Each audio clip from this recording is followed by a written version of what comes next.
Welcome, everyone, to the inaugural episode of the podcast series Canadian Agriculture Unpacked. I'm Bob Friesen. I can't wait to get to our first two guests, but I just want to tell you that this podcast is meant to talk about Canadian agriculture.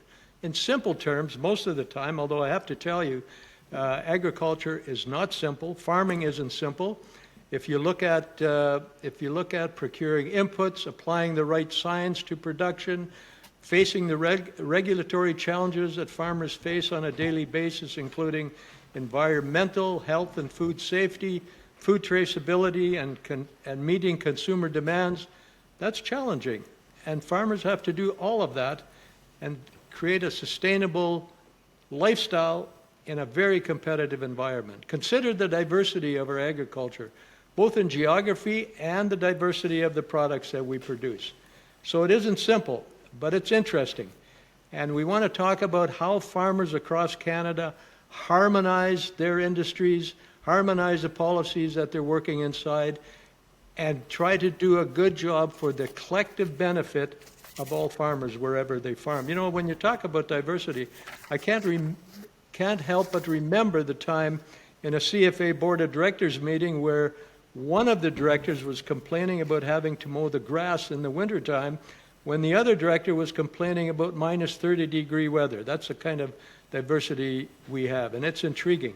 So whether you're upstream, downstream, whether you're a farmer that actually does a lot of the work, you need to watch this show. You need to tell others about it. If you're eating, you need to watch this show because it's all about producing food for Canada and for the world. We will also provide an opportunity for guests to invite themselves to the show by sending us an email or phoning us at the number that you will see below on your screen. So please do that, avail yourself of that opportunity. So we go now to our two guests, and they're well known by most of you.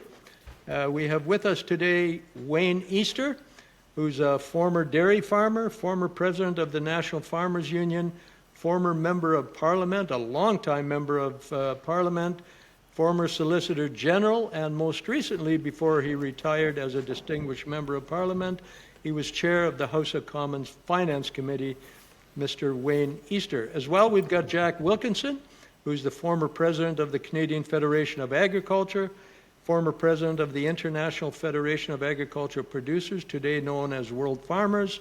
He was a former president of the Ontario Federation of Agriculture and currently a director on Canadian Cooperators. So it'll come as no surprise to any of you. All of us love the microphone, but we'll try to keep it balanced, and we'll also try to give you an interesting discussion as we move forward. So I'll turn it over now to our guests to talk a little bit about their journey in getting to where they are today. I'll start with Mr. Easter. Mr. Easter, I don't know what to call you. Should I call you Minister? Should I call you... Just call me Wayne. Call you Wayne. Okay, Just Wayne, can you go forward, move ahead and tell us a little bit about your journey? Well, I graduated from Nova Scotia Agriculture College in, I think it was 1971, and came home to farm. Got involved in the farm movement in the National Farmers Union, actually, first as a youth president, and then was involved and eventually went up to president. But I would say this, and it's the same thing in the Federation of Agriculture, I'm sure. There's no better training ground for dealing in public speaking, dealing in debates, doing research, having a team around you, than there is in farm organizations, and I think you both know that. It's the best training ground going, because you do, as you've said, Bob, have so much diversity. And so in my various roles in the National Farmers Union, it's where you really got to know Canada especially. And this is one thing I say about members of Parliament. They get elected and they don't know the country they really represent it, especially the Bloc Québécois. They only come from Quebec, haven't seen the rest of the country. And as you both know, there is so much difference across the regions in this country. And as a farm leader, you were able to travel Canada as a whole. I lived in people's homes as president of the Farmers Union when I was on the road. And that's where you really begin to understand the country and the farm community when you're on the ground. And just like Jack was involved internationally, I was some as well. And that gives you a better understanding of the world as well. So after all that time, and I farmed as a dairy farmer, dairy and hogs really for the longest time. Headed Dairy, of course, after I was 4 years in as an MP, because you certainly can't run a dairy operation and be in Ottawa doing what you ought to be doing there. So I seen it during the very tough times. In fact, I know what it's like to be in financial trouble myself, because I was in the early 80s when interest rates were really high. And to this day, when I'm talking to a farmer, I can actually almost tell if he's in trouble by just looking in his eyes, because you can't understand that feeling unless you've been there. And so after I retired from the Farmers Union, I was just going to come home to farm, and some people convinced me to get into politics. And so I did. I ran in a nomination, won that nomination in 1993, won the election in 1993, and you named the various positions I was in as chair in a number of committees, and finished in 2021, and I chaired it was a highlight, certainly, being a Solicitor General, in charge of public safety and the RCMP and so on in the country. But I thought the most fruitful role I was in Parliament was actually chairing the Finance Committee ever since 2015 to 2021. So that gives you a little bit of an overview. Well, there's no question, Wayne, even when you were Solicitor General at the CFA, we always considered we had more than one agricultural minister in cabinet, because we had you and we had Ralph Goodale as well. So we knew that you guys knew and understood agriculture well enough that if at the time Agricultural Minister Van Cleef came to cabinet and asked for something, that you guys would look fondly on doing whatever you could for farmers. I also know that you got into trouble just shortly after you became a member of Parliament. You circulated a white paper that the department had written about what to do if we lose supply management, but perhaps that's a discussion for another day. We'll go to Jack. Jack seemed to be president of everything he did, although we do know that at home, his beautiful wife Julie still considers herself to be president. But Jack, go ahead. Talk about your journey a little bit. Well, thanks, Bob. I grew up on a farm and went away to university and then became a military pilot for a number of years. Came back farming in '79, which was really just the beginning of the extremely high interest rates. In the '70s, early '80s, interest rates went up. I think the prime went up to 22.5. People's mortgages got renewed at 18%. There were just farm casualties everywhere. I think in Ontario there were 15,000 farmers went bankrupt during that time period. Many people voluntarily left. Saskatchewan was 13,000 and change. So it was a horrific time period in the agriculture community, and that's why I got involved in farm politics. You just saw people suffering all around you. Commodity prices were extremely low. There effectively was no net income in the agriculture community at the time period. Our farm income support programs weren't robust enough to deal with the crisis we were in, and so I started getting involved first with the Ontario Federation, and you listed the rest of them off. So for me, there always were two sides. One, you have to be a good farmer and you got to know how to run a good business. You touched on some of those points. But secondly, you got to have the right political environment and economic environment, social and regulatory environment to be successful in. And that requires all the bits and pieces that I'm sure you'll talk about in the show, from trade policy to all sorts of other policies. So we really need active farm organizations to lobby on behalf of the farm community, do the grunt work in the farm community to find out what works and what doesn't work, so we know what we're asking for. I kind of, when I first started, I always thought there was somebody really smart in Ottawa who knew exactly what was going on, and so therefore they would guide us through all this stuff. And I spent many years going up that food chain in Ottawa, and I never found anybody that was smarter in Ag Canada than there was in the farm community. So my point is only to be, we've got to do the work, we've got to do the thinking, we've got to get the plans together amongst ourselves and all the commodities and regions of Canada, or you can hardly expect the federal government to do the right thing when they're putting programs in place. So we will always need strong farm organizations. They're a great learning place, but they're also a very effective lobbying organization, and it's required. If you're only 2% of the population, you really have to have an efficient machine to lobby for what you need for your agriculture community. So it's great to have you on here, Bob.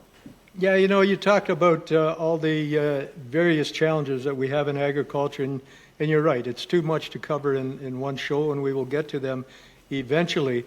But you're certainly right. There's an awful lot that farmers have to deal with. And you talk about, working with people in Ottawa.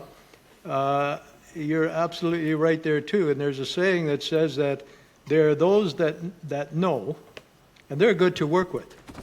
Then there are those that don't know, and they know they don't know, and you can learn with them together and have good discussions and good debates. But then there's those that don't know, and they don't know that they don't know. They're the problem. And yet they also always seem to want to get involved in developing policies. So thank you very much for that, gentlemen. And you both touched on the farm income problem, and we certainly had that. I mean, we had it really rough.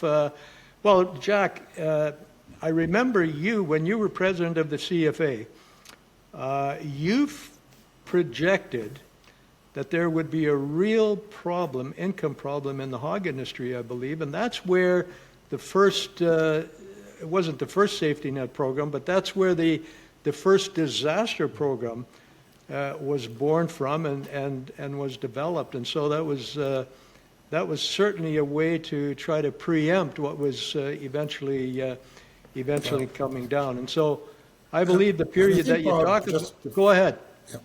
No, I think farmers of today and people in today's society just don't appreciate how difficult it was in the historic context for the farm community. When you had excessively high interest rates that we're talking about, and agriculture is a capital-intensive business, and so if you're in a situation where you have to borrow money both for inputs, mortgages for land, et cetera, you're trapped, and you can manage a little bit that by being wise enough to borrow long-term before prime goes through the roof. But every year, most of us have an operating line of credit, and we have to renegotiate that every year. So you're going to get caught one way or the other with those interest rates. But the weird thing about this time period was there were world surpluses. The United States farm policy was such where it was exporting its surpluses. It had a domestic price that protected its farmers, and had a massive export program where it dumped this food on world markets. So if you're a grain farmer, a hog farmer, a beef farmer in Canada, you were literally selling on a world market for price. You were effectively trying to run your business in Canada with minimal farm income support. U.S. farmer had significant dollars because they had effectively a domestic U.S.-made price, and we were competing on a world market for our exports. So we had both extremely high interest rates and very low commodity price year after year after year. Like, I went back in just for this show, Bob, because I wanted to make sure I didn't forget, and looked at some of the net income stats from 1980 on and the interest rates from the mid-70s on. And so, to my point, prime hit as high as 22. It was high for a number of years, not that high. It came back down. We had massive inflation going on at that time period, as you can imagine, with interest rates like that. And at the same time period, we had commodity prices in Canada where, if I added up all the production in Canada, horticulture, fruit and vegetables, supply management, all the livestock industry, all the grain industry, and keep going and going, we had a negative net farm income. And it was only because we were able to lobby for billions of dollars of farm income support that we actually got to a positive number. Farmers can't even imagine that. I mean, we've had a downturn in prices this last 12 months, and some people are starting to get worried. But it's not to belittle or kind of live in the past, but one needs to kind of know where you came from and how bad things can get. and be proactive in putting things in place. And we may see some things coming in the near future that'll challenge us again. Just You know, you just make to some add very, to that. before I go to Mr. Easter, just let me, in the mid-'70s, and Wayne, I want to talk about you going across Canada to talk about farm debt and about net farm income, but in the mid-'70s, the Canadian aggregate farm debt was $7 billion, with net farm income of $3 billion. So $7 billion in debt, $3 billion in net farm income. In stark contrast to that, in 2005, farm debt was $49 billion, and as you said, Jack, net farm income was minus $3 billion. In fact, I remember, and I don't know what year this was, when Sass-Pool was still a member of the CFA. They had a hog operation, you will recall, but Sass-Pool was also losing money at the time. And I believe they went in the red somewhere of a couple of $1 million. And we had our farm safety net programs had a maximum as to how much you could trigger through the program.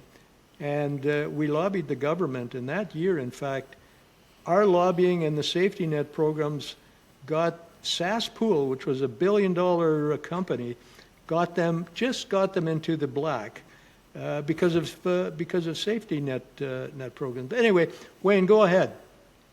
Yeah, no, I was just going to add to what Jack said in those times. Actually, I remember myself, Jack, paying 23.5% interest on $600,000 at the time, and that was a lot of money in 1981, 82, or 83, whenever it was. And inflation was running at over 10%. Like, people can't believe that. Like, if I talk to my son today, they just don't understand when interest rates are now over, when they're over 6% in prime, they just shake their head. So that's where things were at the time.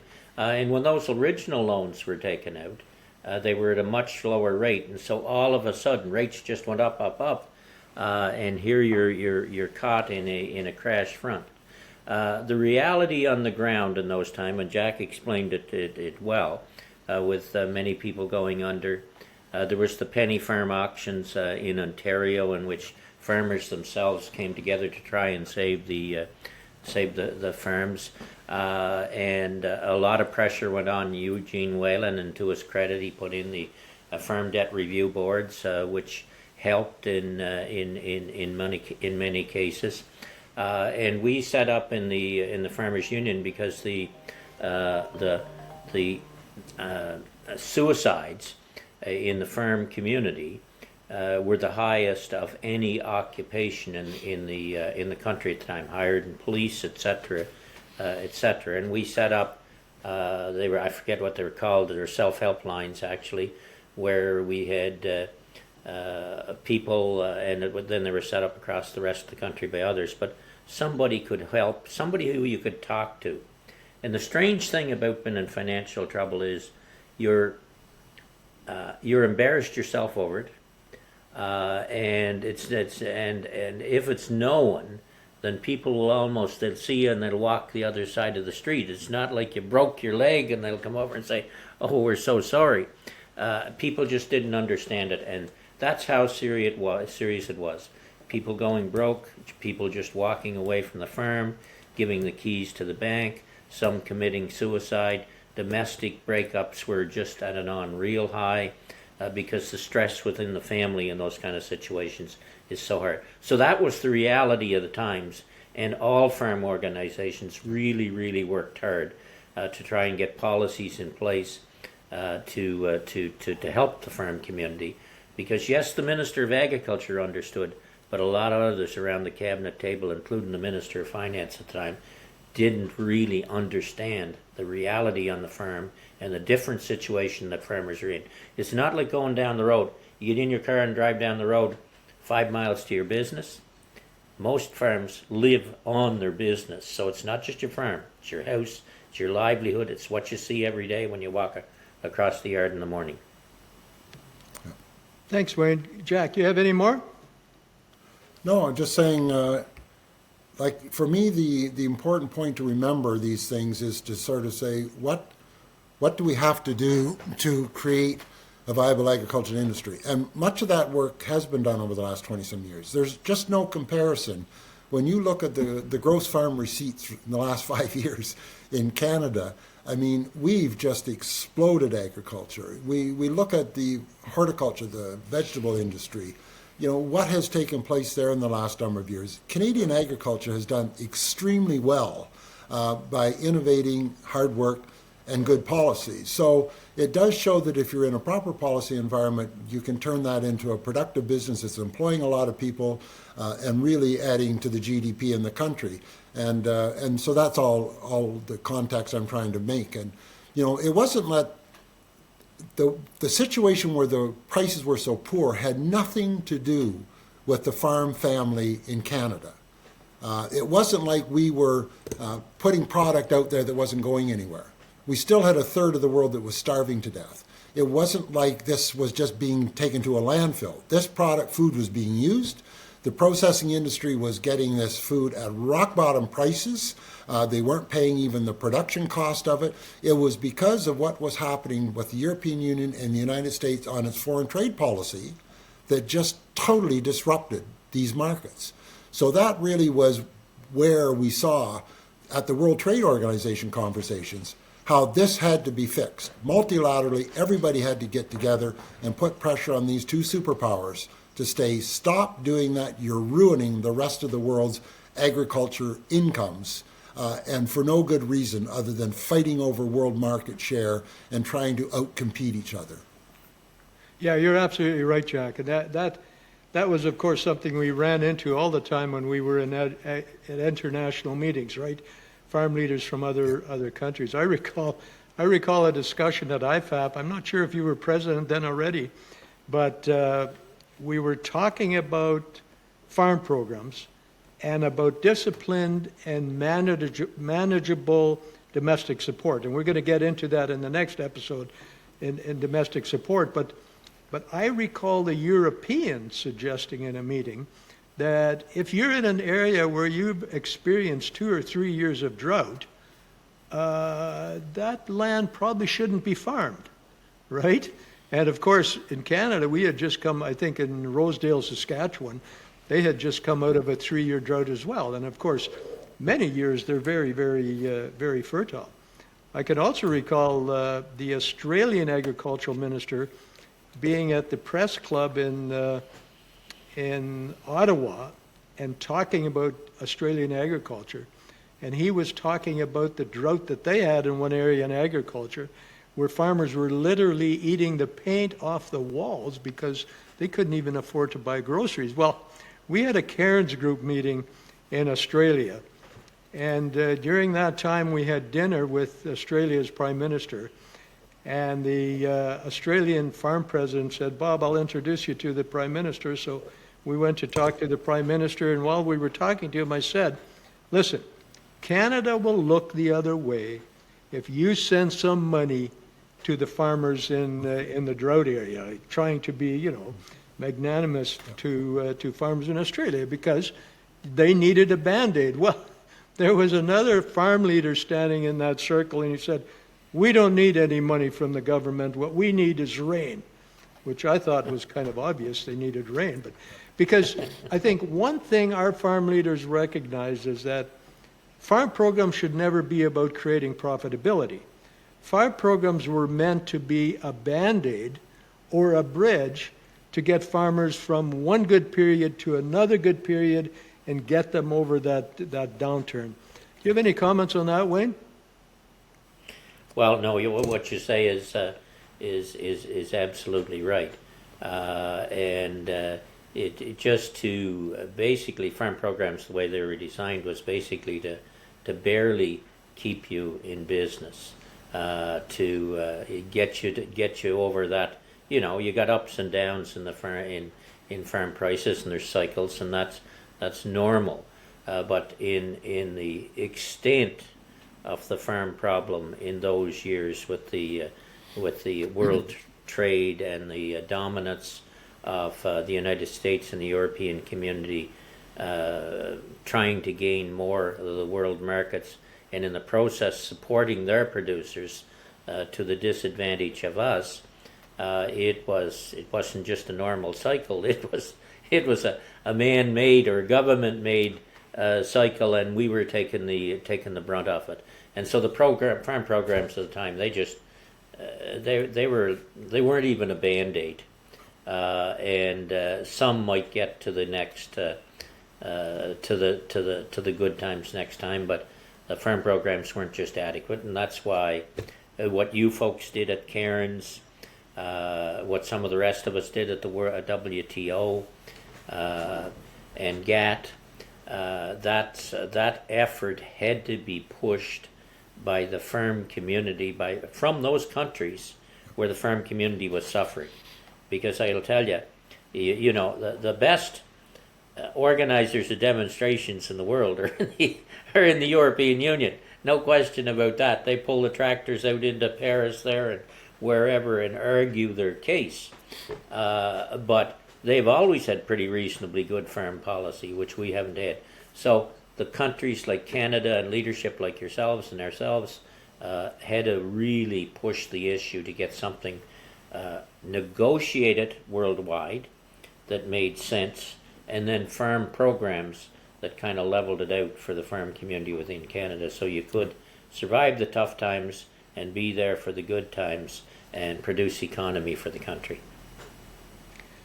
Okay, so, and I think both of you have already mentioned how things have turned around and how well Canadian farmers have done, not just because prices might have improved, but also because of efficiency improvements, et cetera. In fact, our farmers in Canada are very, very competitive with anybody around the world.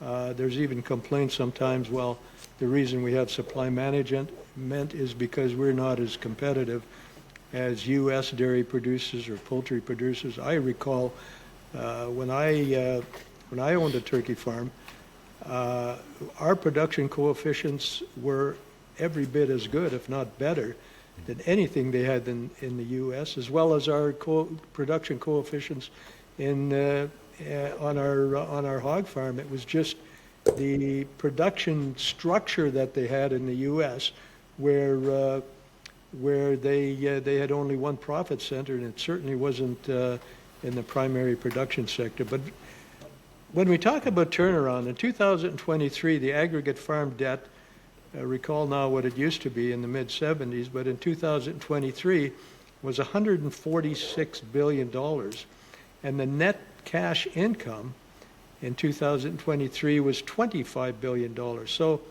what turned us around, gentlemen? Well, there's a number of things that turned us around. One, we started to have some very consistent, reasonable prices.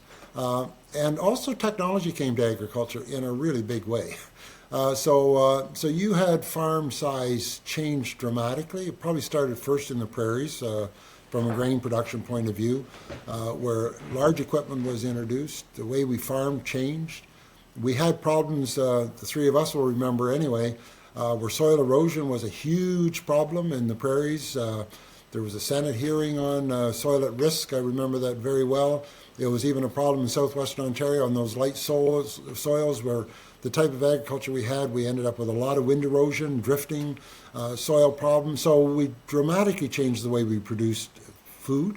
There was a lot of research done by Ag Canada, many equipment, many farmers, and we moved to zero tillage and minimum tillage. So instead of doing all this tillage and leaving the soil bare in the wintertime where it could blow around when the wind picked up, we left that stubble there. It held the snow, it held the moisture, seeded directly into it, conserved soil. So we had yields increase dramatically. If you look at what canola has done in yield in the last 20 years, it's unbelievable. And it's just been an industry that's exploded. And it was across everything. So our productivity went up, Bob. Technology allowed a farmer to farm many acres instead of a few. Same for the livestock industry and dairy industry with robotics. And so that really put an incredible demand for agricultural assets. So if I'm a farmer and I'm farming 5,000 to 10,000 acres in the prairie and a quarter section comes up next door, If I've had a few good years, I've probably got a little bit of money in the bank, and I'm probably going to buy that, almost regardless of the price, because it's close to my capital base, it's easy to transfer on the road, and you figure it'll work its way out. So we had a lot of demand for agricultural assets. We've had a few good years, and interest rates went down dramatically. So people were buying fairly high capital cost items, but penciling it out over 30 years with low interest rates, and it worked. And all of that worked till all of a sudden interest rates went up to 6% again. And now we've seen, after the Ukraine war, where everything peaked, I'm getting now 40% less for my grain and oil seeds between world weather and world instability over the war than what I got 18 months ago.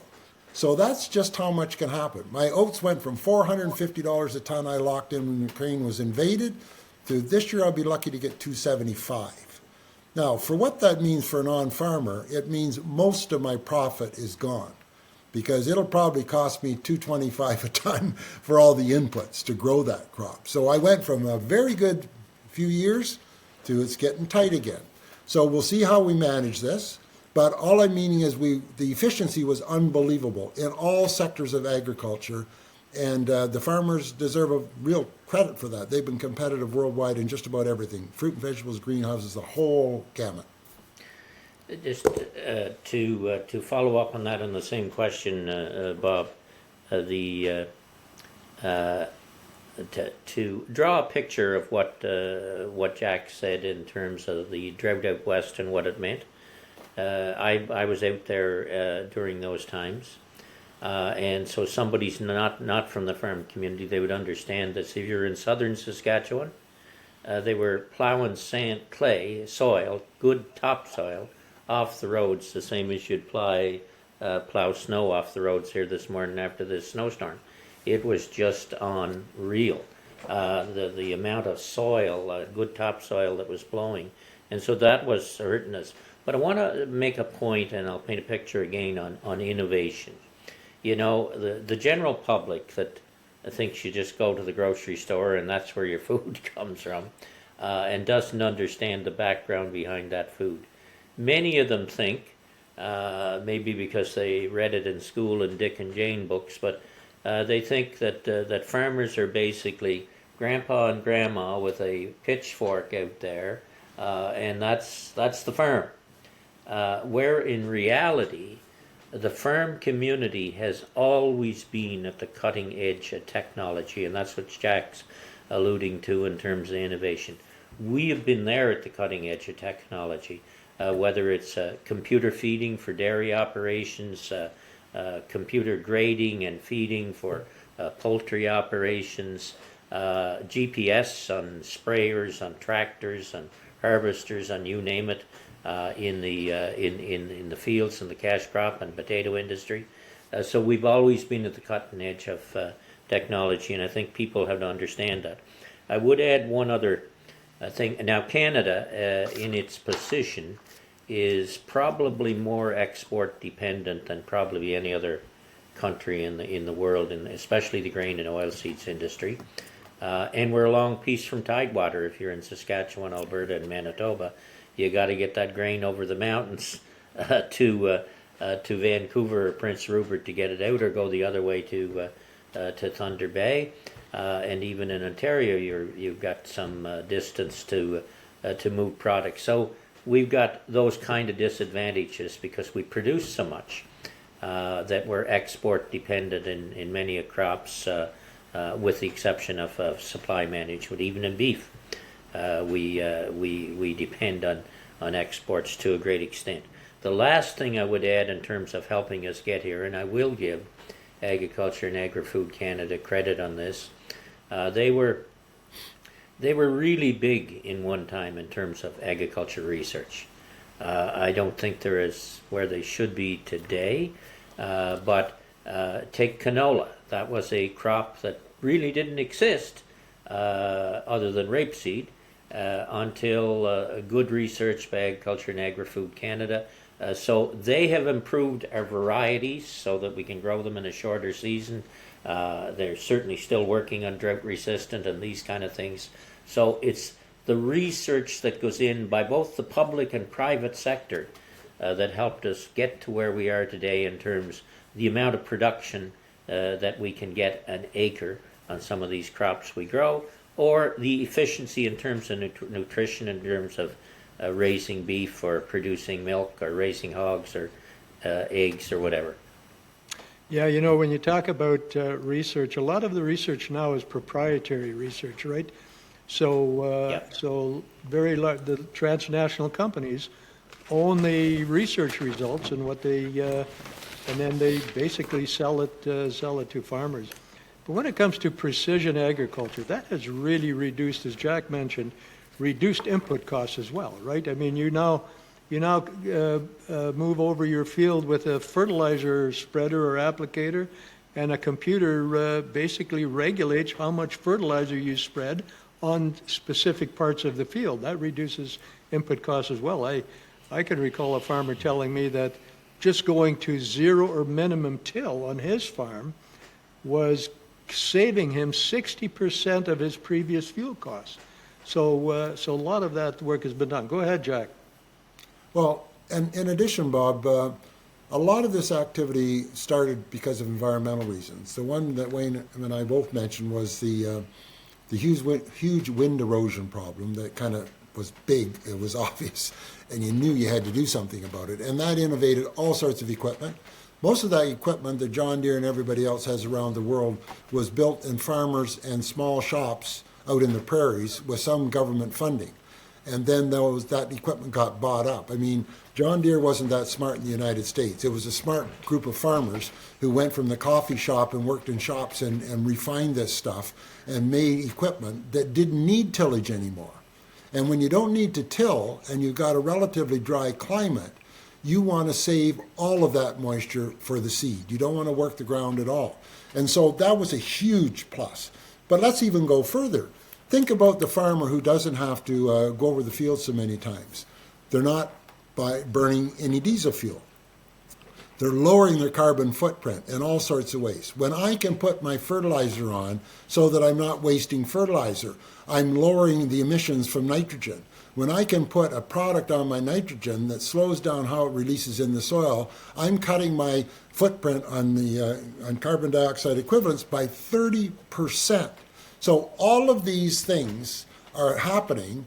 So by having no soil erosion, that water isn't getting into the municipal water system, isn't getting into a lake.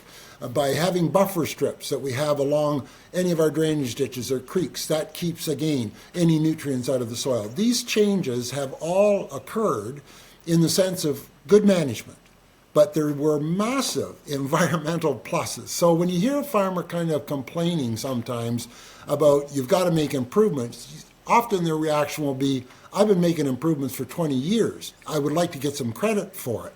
And that's a legitimate point, but we can even still do more. So we've been able to be better for the environment, create food cheaper per unit, and way more efficient than we used to in the past.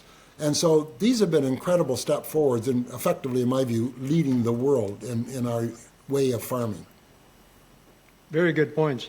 So we've talked a little bit about how we've moved through some dark periods, but also about some successes. But what would you guys say are one or two or three of the biggest successes in Canadian agriculture? Who wants to go first? Well, I already mentioned canola. That's a huge success in Canada.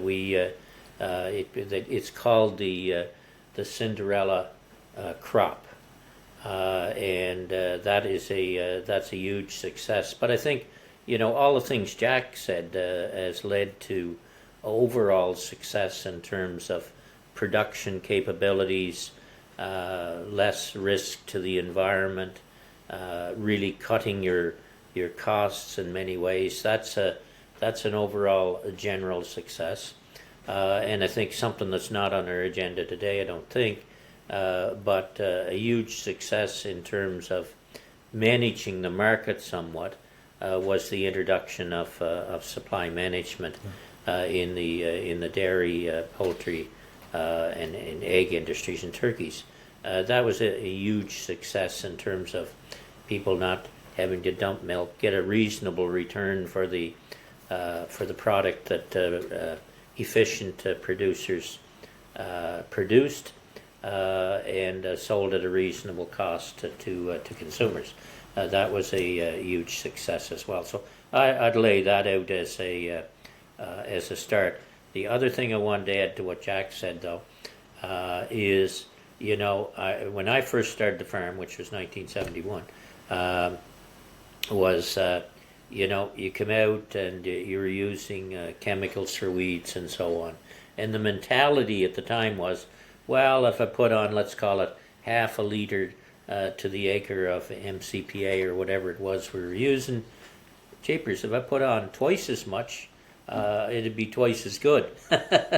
We learned, to Jack's point, we learned over time for education from various departments of agriculture and from farm organizations that you maximize the product to the minimum amount that you need to do the job, and that came over time as well and added to our success. Just it was education and mentality change.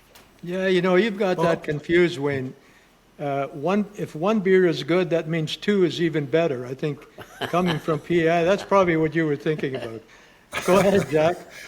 Well, one of the things, and it's kind of hard to describe, but when I was the president of the International Federation, I did a lot of traveling and to a lot of countries. I think 60-some plus countries and many multiple ones during that time period. And every time you were invited, you were hosted by a farm organization there. You would talk to them at night. You talked to them in meetings. You listened and you saw how they were doing things.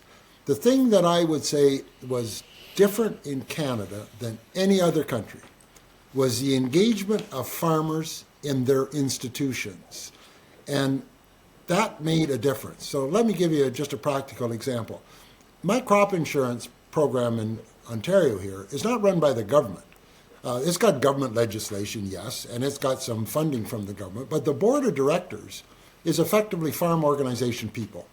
And those farmers want that crop insurance to be successful. So they will fix it if there's something broken. If they see a moral hazard developing, a flaw developing, they will fix it because they see the value in this program adapting to time and circumstances to be effective in the future. Supply management boards in Canada, run by farmers effectively. Same scenario. If they see that milk, fat, or whatever is out of line with the market, they will make changes. And they'll have support from their producers because they'll go back to that community, explain the reason for this, why we have to do it, and get by it. Supply management in England, a bunch of bureaucrats and or ex-politician who ran the board. They didn't give a damn if it was successful or not. They had a political appointment. And every one of those boards failed because it got out of touch with consumers and farmers. Nobody has crop insurance like we do anywhere in the world. Anywhere in the world. And that's because we insisted that we needed it. It was a good program, and it helped us deal with the weather climates. But it was well run. This concept that if you want it to be successful, you have got to put some time in as farmers and farm organizations to make sure the wrong people aren't running your boards, aren't running, and everybody's got a board. It's just not supply management. Cattlemen have boards that travel the world to look for export markets, that travel to the States to talk to what's going on down there. Every one of us do. And I don't think sometimes an individual farmer who's working on their farm see that little checkoff going to support these activities, kind of wonder, is this a good value for money or not, or should I complain?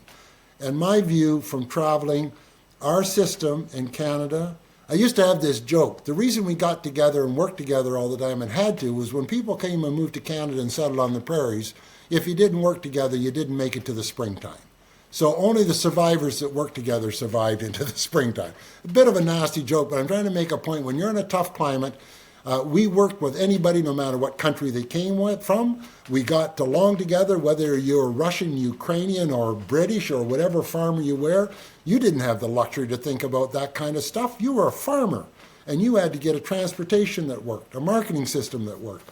And that does not exist to the degree it does in Canada, I don't think, anywhere. Australia may be close, a couple of other countries close, but that really made us different. It allowed us to innovate, allowed us to really challenge how to be successful and move forward. You make a very, very good point, Jack, and it really summarizes the discussion we've had very well. And you will recall also that when we met with farm leaders in other countries, the farm leaders themselves didn't really know the ins and outs of policy and regulation either. You will recall that I remember one meeting where the president of their organization said, well, we can't go into too much detail. We'll leave that to our staff.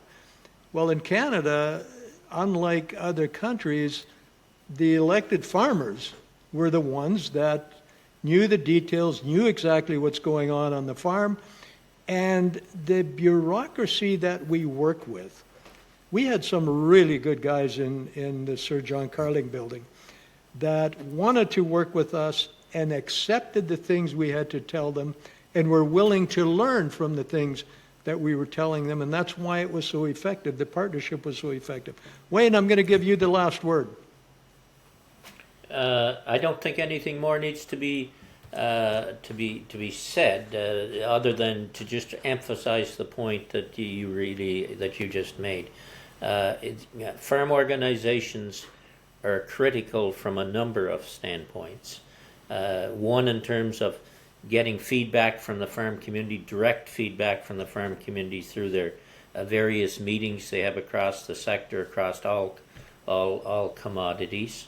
They're absolutely crucial in terms of working to get set up the various kinds of boards. You need to represent the industry in terms of the technical aspects, say, of supply management or whatever, ensuring that oversight is done and that the bureaucracy is in line with the intent of the program from when it was first developed. And finally, farm organizations are absolutely critical in telling and informing and proposing and lobbying provincial and federal governments in what needs to be done on farm policy for agriculture as a whole, and somewhat differently for the various commodities. Just give you an example, and I always say that in the farm movement, all too often we think, well, all we got to do is lobby the Minister of Agriculture. And I've always maintained, look, no, Minister of Agriculture is quite often on your side, but there's probably 30 to 38 other ministers around that table that are in on the decision making, and we need to be lobbying those other ministers as well. When I first chaired the Finance Committee, the very first year, I said, we're going out and going to hear from the farm community. I made sure that farm organizations appeared across the country before the Finance Committee, and we had some recommendations, quite a number of recommendations actually.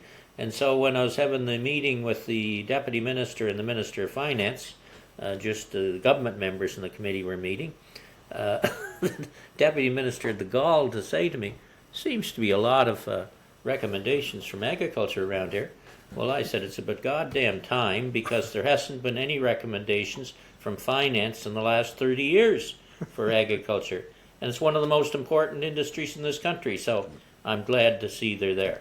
But that's what you're up against. And so that's the importance of farm organizations. And as Jack says, that checkoff, there's no better money spent than that checkoff to have your own people from your own industry represent you at every level and every pressure point that affects your industry. Thank you very much, Wayne. Thank you very much, gentlemen. It's been a great discussion. I look forward to having you on the next episode, where we're going to talk about domestic support and some of our machinations with trade negotiations. So thanks again, gentlemen. Take care.